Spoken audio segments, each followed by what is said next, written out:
Hello and welcome to Portal Stormer. This is the video where I share all the female archetypes from when I was young right through till now.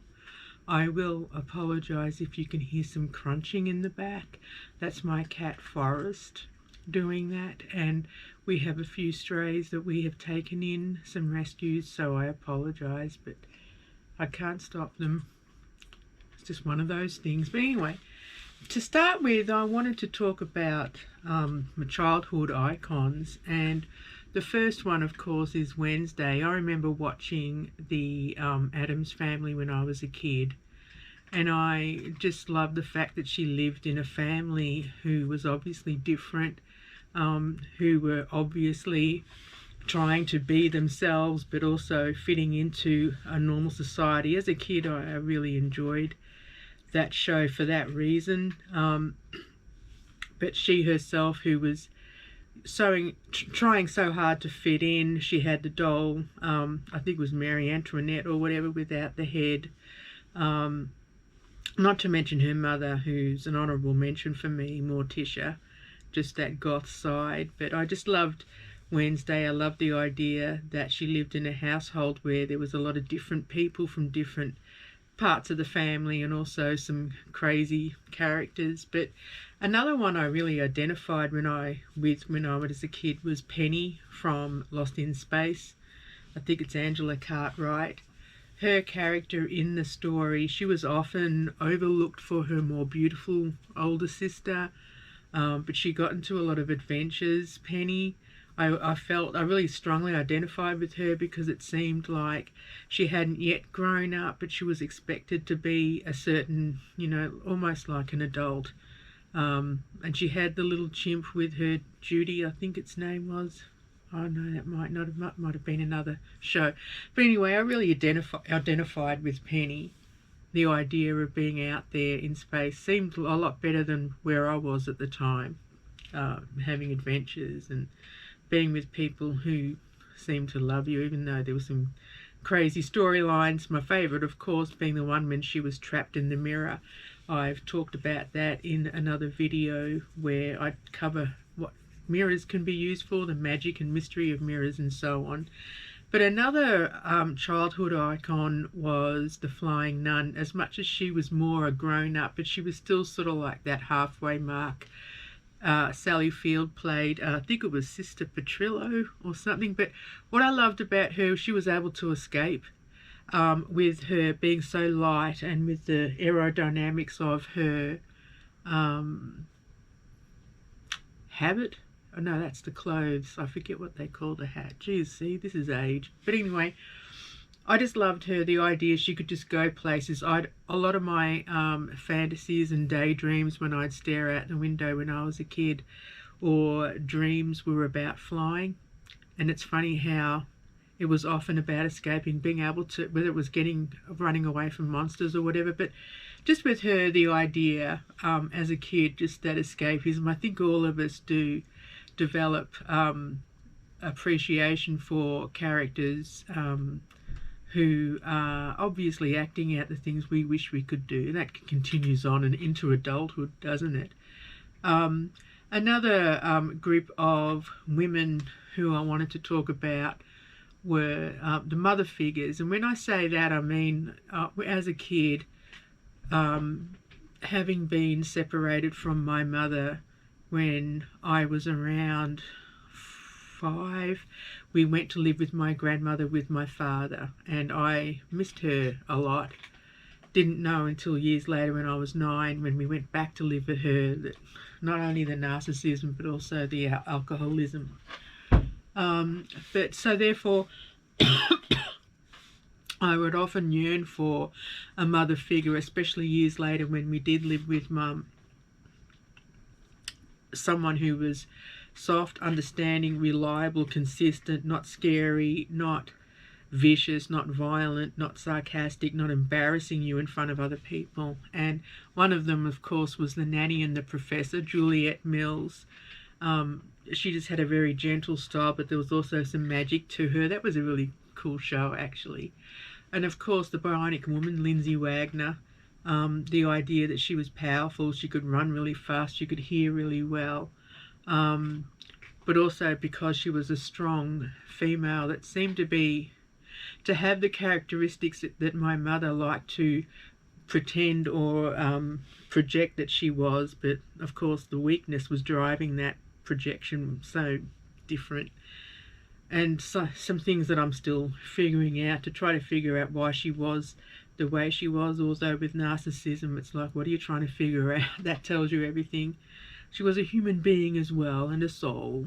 And another mother figure that I really loved was Agneta Faltskog from ABBA. There was just something, I just loved ABBA anyway. I remember at the time when I was around 12, it was just between 10 and 12, they were really big in Australia, and I loved their music, of course, but really loved, we used to call her Anna for some reason. But anyway, another one was Linda Carter, who played Wonder Woman, and I love the modern day Wonder Woman too, but back then it was about someone who was capable, responsible, could take on baddies and protect you and that sort of thing. So it's funny how what I reached out for, mostly blonde people, which was probably and white, of course. My mother was part Aboriginal, part Chinese, and maybe it was because it was the juxtaposition. These are women who are different to my mother, and that included their looks with their blondes, so that's interesting. But it was ironic because later on, most of the archetypes and icons and inspirational figures that I enjoyed are dark-haired. But anyway, so after that, I wanted to go on and share the old school icons who might not have been 100% in my generation, but I still got into as time went on. Grace Slick, of course, from, the names are confusing, Jefferson Starship or Airship, whatever, but their song, the one about the white rabbit, just really gets me, that diction and the way she's very powerful, but also her style, and she was very unforgiving, apparently difficult according to other people, but what artists aren't. But I just loved her style, her look, her sound, how strong she was looking into the camera, really affected me as a young kid. And of course Janis Joplin. An interesting thing about Janis Joplin is, of course, I appreciated her back then, even though I thought, geez, she's a bit raucous, but that's her appeal. That's what made that soulful music and sound that she did. But I remember when I was around 10, 12, no, about 12, I had a cousin on my mother's side who was into drugs, and she was an alcoholic herself. I remember once she stayed overnight, she had to sleep in my room, and I didn't want her to because she was such a drinker, and she was always on and on about Janis Joplin, and she really gets me and stuff, and she would sing and play her songs late at night, and I had to go to school the next day, but I just had to put up with it because she was family, you know how they do that to you. But she would, and this is very hard for a young kid, she would have these nights where she would just really get into this deep sobbing, really, really crashing. I didn't know what was going on, but of course she would come to me and expect me to hold me. She would say, hold me, and I didn't know what the fuck to do. You know, I was a kid, and she was probably only 18, 19 herself at the time, but it was really intense. But it's funny, it didn't turn me against Janis Joplin, of course, that's a separate person, but every time I hear Janis Joplin now, I can I go back to that moment, those nights where she would just be trying to treat me like I was her mother, and that's something that really gets to me, because when people come at me expecting me to mother them, it's like, do it yourself or whatever. Still stuff I'm working through. Of course, another awesome female icon from the 70s and the 80s, and she continues to kick on now in the 2020s, is Suzi Quatro. She was tough, she was with men and seemingly in charge, but apparently she was really under the thumb with the boyfriend who was in the band at the time. But the music was cool. Devilgate Drive, and other songs that, you know, Can the Can, and just that really tough female image. And this is interesting, when I was coming up through the ranks in high school, from 79 to 84, that's when I went to high school, and it was really funny because punk had come and gone just, but girls around a little bit older than me were all in gangs. The boys were scared of them. Girls were just tough back then. And while a lot of them would pander to, you know, put the makeup on and put on the acts that, you know, people do to attract the opposite sex, the other sex, whatever gender, to me and a lot of girls at the time, it was just like, really, you love yourself that much? It's funny how back then, if you loved yourself, you were up yourself, you were a snob. But these days, it's funny how those of us who would, you know, turn our nose up at loving ourselves, now are learning that that's something that we have to do in order to then love others. It's very interesting. But and of course, another one who was very influential to me, because I heard it at my mother's parties and other people's parties when we were dragged to all these parties, oh my God, in the 80s, was Marianne Faithfull. But I always appreciated when her album Broken English was on, because every song on that album is amazing. I really gelled with it, whether it was the Witches song, whether it was I think Brain Drain, so many songs on that, and of course the Ballad of Lucy Jordan, which was used in Thelma and Louise. Just love that song, just that idea, and thinking now, being older, how applicable it can be. Just great, Marianne Faithfull. Very much involved with literature as well, with the Beats as well.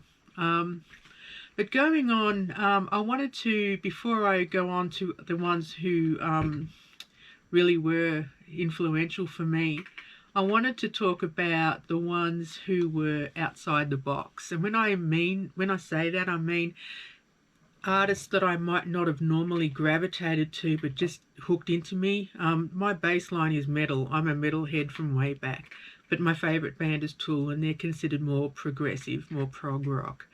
But one artist, or four of them actually, and I'm showing here, are outside the box. Joan Armatrading is one of them. Normally a style, she had kind of a bluesy, jazzy style too, but she also went on to pop and rock. Very interesting. Played, you know, her own guitar. Just songwriter, incredible voice, this rich voice, and songs like Show Some Emotion, Me, Myself, I. There was just a style to her that was all her own. Very interesting, fun songs, but also really deep and meaningful songs. Some songs that might not be able to make it today, like in the one, I Love It When You Call Me Names, I think is the name of the song title. There's a part in that song where she says, talking about a big woman with a short man who loves it when she beats his brains out. And I don't know, there's a lot of lyrics today that are a bit iffy, but I just loved Joan Armatrading and still do. Another one which was an out-of-the-box person for me at the time, especially during the parties that my mum was having, Laurie Anderson, very much also an aficionado of the Beats, especially William Burroughs. She wrote a piece based on a statement he'd made about language called Language is a Virus. She also did the songs Oh Superman. They're very odd, electronic, experimental, but she just had these interesting concepts that just captured me. It was the idea of not having to be the typical female that everyone tells you have to be when you grow up. It was the idea you can be an actual human. That's always something, being a woman. Yes, I understand all the different times we have to be women. Sometimes it's to attract the opposite sex. Sometimes it's just to appease people, to try to make people feel more comfortable.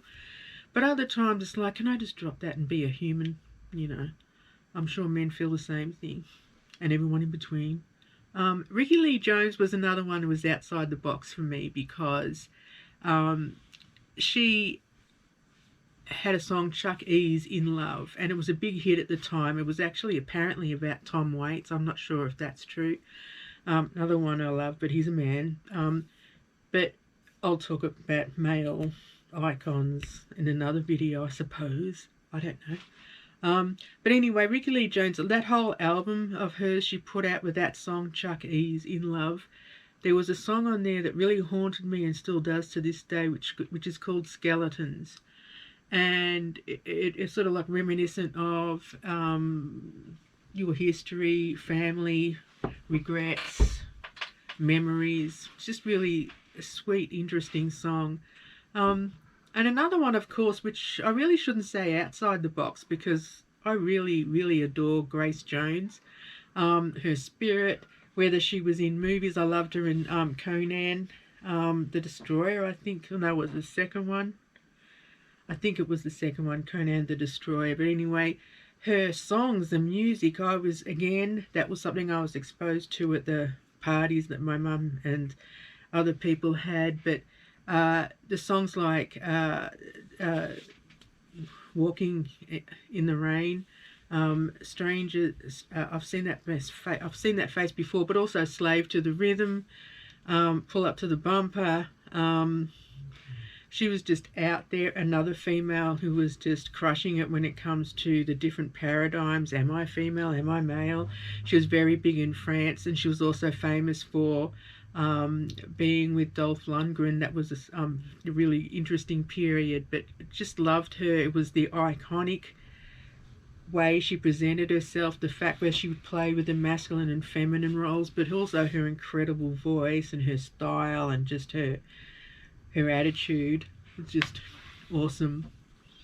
Who I wanted to cover next, which again, these are a lot of females, but I don't mind. I'm just going to go on and talk about another group of people who might be surprising, or at least was surprising for me. I call the surprising sirens.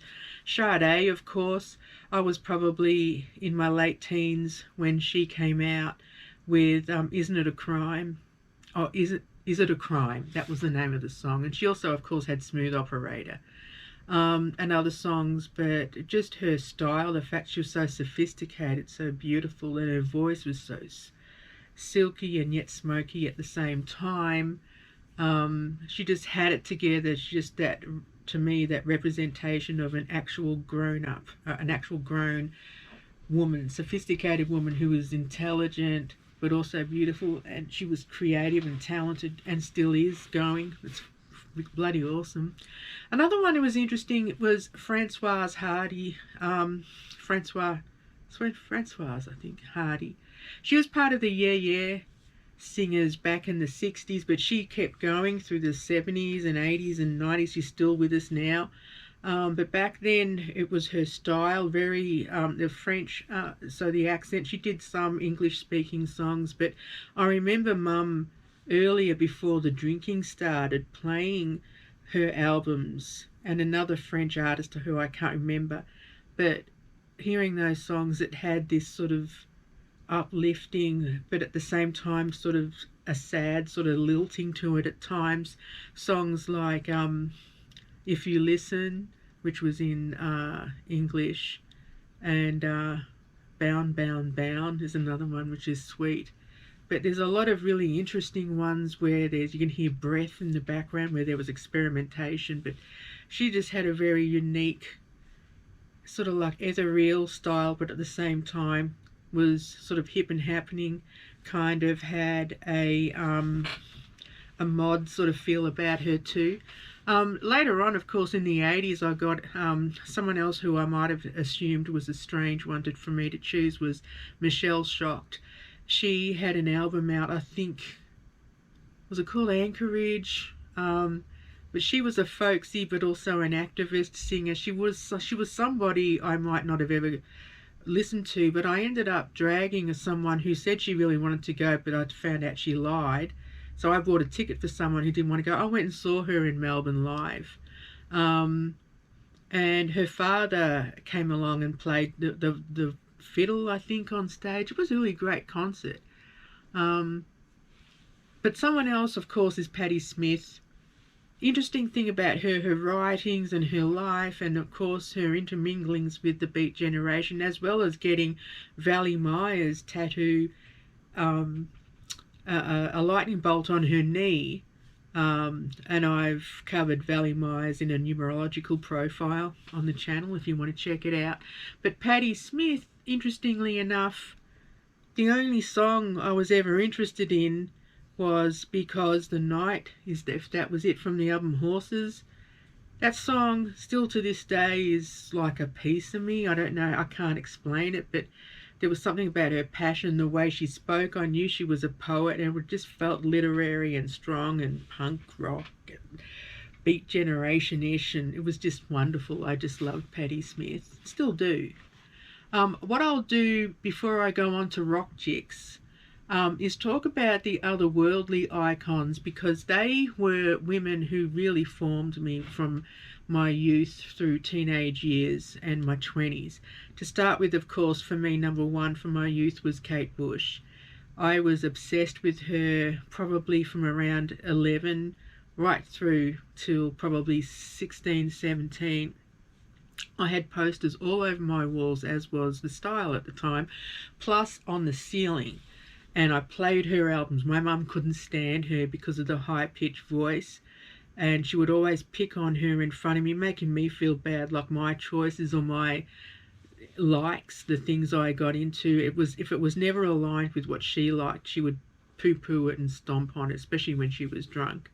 And I was really happy one time when my uncle came around, and he was drunk too, but he said, "Oh, put it on, let me listen." He just loved it. So he and I sitting there vibing to Kate Bush, and Mum sitting there getting drunker and angrier. But oh my God, anyway, Kate Bush just has telling the story, her storytelling. She's from another realm. She's really into mythology, and is an excellent songwriter, composer. She was only a teenager when she came out with songs like The Man with a Child in His Eyes. I know Wuthering Heights sometimes make people feel, oh, that's a bit that high-pitched voice, but she, just through the years, the album The Dreaming is one of my favourites, even though that was panned by a lot of people. But the spirit of her being almost like a forest child, almost like a forest nymph, but the idea that she was magical and was just everything I wanted to be, and just this secret world where I thought I could escape into that world too and get away from all this crap. But another one, of course, was Lena Lovitch, and for her the style, the vibe was different. For me it was like daring to be yourself, just putting it out there, being totally insane, but at the same time incredibly profound. Songs like Home Is Where the Heart Is, that one really gets to me. When you listen to those lyrics, they're incredible. Just talking about all the nice things people say about home, but really what's going on underneath. Fantastic. Lena Lovitch's style too, her vocal styles, and just how she dared to be different. I keep clicking my fingers lately. Anyway, another one, of course, who I still adore is Susie Sue. Susie Sue and the Banshees. They put out some crazy stuff back then. I remember going to a party when I was about 19, and how dare someone call me? It's probably some robocall. Anyway, I went to this party and they were all playing the song Happy House, and I thought it was a Demented song at the time, but later on when I saw a video of it, I just thought, this is something catchy about it. And then of course I learned Peekaboo, Spellbound, Kiss Them For Me, of course, which come later, but a lot of their songs really I just got it eventually. So definitely a big fan of her. I'm just checking my battery because I'm blah blah. Anyway, Björk, of course, absolutely adore her. Heard her in the Sugar Cubes on the radio when I was babysitting my cousins up in Sydney when I was in my early 20s, and thought, who are these people? Heard Venus as a boy. Human Nature is another one of my favourites. Just out there and just beautiful and unapologetic. People just don't even get her, and it's not her obscurity that I adore, it's just the fact that she's just being herself. And to everybody who's brave enough to do that, they're just right up in my books. So after the otherworldly icons, I'm going to cover who I would say are the rock chicks, the favourite rock chicks of mine growing up. You know, Chrissie Hynde, of course, right up there. The first song I saw of her and the Pretenders was Brass in Pocket. There was just something about that song, and still to this day when I hear it, it's just, yeah, that means something, I don't know what. You know how sometimes often it's just what it harkens back to, the memories, the feelings and the emotions that it stirs up. Sometimes it's just that, it's not necessarily the people, but I've just really appreciated Chrissie Hynde's style, her unapologetic way of putting her music out there. Beautiful voice and incredible songs, just a great composer and singer. Another great rock chick who starts with Chrissie is Chrissie Amphlett, fellow Aussie, awesome singer. Loved her growing up, idolised her. She would often dress as like a Catholic schoolgirl, and she'd get on stage but just going ballistic with the microphone. Excellent songs. Boys in Town is one of my favourite. It's a really good revy song, which was also featured in an Aussie movie, Monkey Grip, which was a movie I absolutely loved. And the book, of course, Helen Garner, Aussie author. I think, was she originally New Zealand? Anyway, great story. Chrissie Amphlett, excellent energy. The Americans will probably remember her with I Touch Myself. But you haven't even scratched the surface. Songs like Science Fiction, Elsie, oh, that's an amazing song. Just lots of great songs that the Divinals did. Another Aussie, Suze DeMarchi from the Baby Animals. If you haven't heard them, check them out. Awesome rock. Her voice is incredible. She ended up marrying Nuno Betancourt, I think, I forget the band's name. But anyway, awesome. And Joan Jett, of course, incredible rock chick. I love rock and roll, of course, but Crimson and Clover. And I remember her doing Woolly Bully too. That was funny. But just her style and just how she sort of spearheaded for other women coming out there to do it on their own terms. Still trying to this day, of course, you know, women are. So they're the rock chicks. What I want to go on to now are my personal favourites. When I say that, I just mean the ones I go back to and read, look at, listen to, whatever. And Alanis Morissette is right up there for me. Valley Myers, of course, is an artist. Awesome. And Johnette Napolitano, best female singer I think who's ever happened. And PJ Harvey, incredibly interesting, phenomenal. And I'm going to go a little bit quicker because I think the battery is going to run out. Geez, bloody hell. Life is annoying sometimes. But I wanted to go into the honourable mentions. Let's go into the honourable mentions. And Morticia, as I mentioned before, Katie Lang, incredible voice. I read an autobiography, no, it was a biography about her. It was brilliant. Anais Nin, I'm going to do a numerological profile on her. Just incredible author. She was really full of herself, but we'll talk about her. And of course, I forget her name, but she's from What We Do in the Shadows, a brilliant Netflix series, hilarious. But the woman who plays Naja, I just love that. And now I'm going to finish up with the inspirational icons. Tilda Swinton, one of my favourite actresses. I love her vision, how she chooses her roles, but also her political standpoint. Just a perfect person as far as I'm concerned. Nina Hagen, she was the OG when it comes to being the godmother of punk, being so reinventing herself every 2 seconds. Really out there, incredible vocals. Sarah Silverman, just love her comedy. I love her acting. I forget that movie she was in, but she was incredible in it. And plus the Sarah Silverman program, she's so silly, but also her head's in the right place, her heart's in the right place, and she's freaking hysterical. And last but certainly not least, RuPaul. I really fell in love with RuPaul watching Drag Race. Just, to me at the time, was junk TV, but as the years went by I really got into it, into the people. To me, the holy trinity is RuPaul, Katja and Trixie.